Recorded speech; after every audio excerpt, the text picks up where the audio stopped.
अस्सलामुअलैकुम। आज हम अरवी गोश्त का सालन बनाएंगे। बहुत टेस्टी बनकर तैयार होगा, लेकिन बनाने का तरीका बहुत सिंपल है।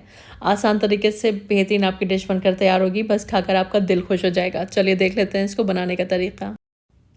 अरवी गोश्त बनाने के लिए एक प्रेशर कुकर में आधा कप मैंने सरसों का तेल गरम कर लिया है। आप कोई सा भी तेल ले सकते हैं जो आप इस्तेमाल करना चाहते हो।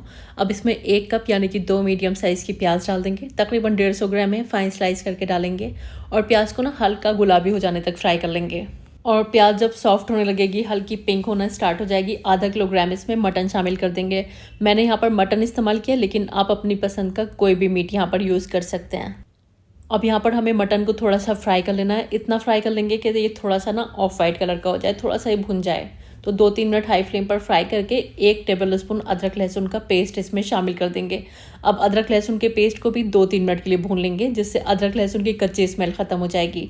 अब इसमें पाउडर्ड मसाले डालेंगे। 1 टीस्पून नमक शामिल किया मैंने, 1 टीस्पून लाल मिर्च का पाउडर, 1 टीस्पून कश्मीरी लाल मिर्च, 1/3 टीस्पून हल्दी का पाउडर और 3 टीस्पून के करीब इसमें धनिया पाउडर डालेंगे, यानी कि 1 टेबल स्पून। थोड़ा सा पानी डाल लीजिएगा अगर रिक्वायरमेंट, और इसको अच्छी तरह से भून लीजिएगा। इतना भून लीजिएगा कि मसालों की कच्ची स्मेल ख़त्म हो जाए।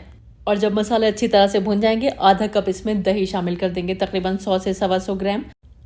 और दही डालकर इसको 3 से 4 मिनट के लिए भून लेंगे। जब यहाँ पर 3 से 4 मिनट हो जाएंगे तो इसमें हम आधा कप के करीब पानी शामिल कर देंगे।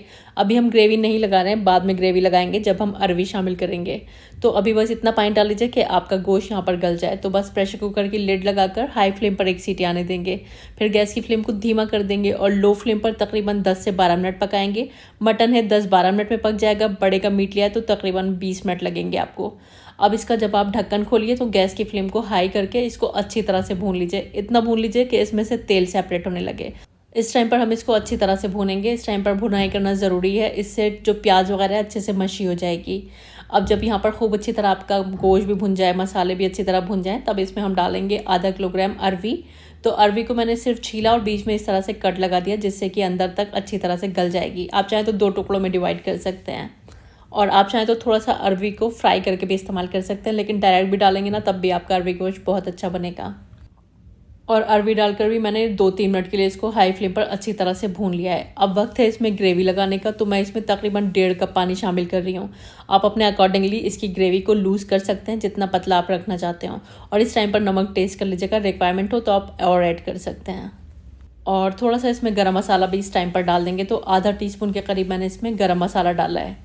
बस अच्छी तरह से इसको मिलाएंगे और अब इसमें दोबारा से प्रेशर कुकर की लिड लगा देंगे। तो बस अब हमें यहाँ पर अरवी को गलाना है, तो इसमें बहुत ज़्यादा इसकी कुकिंग नहीं करनी है। बस हाई फ्लेम पर 1 सीटी आने के बाद गैस की फ्लेम को लो करके 2 से 3 मिनट और पका लीजिएगा, जिससे आपकी अरवी सॉफ्ट हो जाएगी। और बस जब 2 से 3 मिनट हो जाए, प्रेशर खुद से निकल जाए, तब इसको खोलिएगा। यहाँ पर हमारा बेहतरीन अरवी गोश्त बनकर तैयार है। बहुत ही बेहतरीन आपका ये अरवी गोश्त बनकर तैयार होता है। बहुत सिंपल तरीका है, लेकिन आउटकम अमेजिंग है, बहुत टेस्टी बनता है। एक बार आप बना लीजिए, आपको खाकर मज़ा आ जाएगा। और यहाँ पर आपने देखा अरवी भी अच्छी तरह से हमारी सॉफ्ट हो गई है। तो बस लास्ट में थोड़ा सा हरा धनिया डाल देंगे, बीच से स्लिट करके हरी मिर्च डाल लीजिएगा, अच्छा टेस्ट आता है। बस एक हल्का सा मिक्स देकर आप इसको गर्मा गर्म सर्व कर सकते हैं। रेसिपी तो हमारी बनकर तैयार है। आप मुझे बताइए, आपने मेरी वीडियो को कहाँ से वॉच किया, कौन सा मुल्क है और कौन सा शहर है, क्योंकि आपके बारे में जानकर मुझे बहुत अच्छा लगता है। और ये बहुत टेस्टी अरवी गोश्त हमारा बनकर तैयार हुआ है। आप इसको रोटी से, चपाती से, कुलचे, पराठे, नान वगैरह के साथ सर्व करिए। राइस के साथ भी ये बहुत टेस्टी लगता है। उम्मीद करती हूँ रेसिपी आपको पसंद आई होगी। ट्राई करके फीडबैक्स ज़रूर दीजिएगा, क्योंकि मुझे हमेशा आपके फीडबैक्स का इंतज़ार रहता है।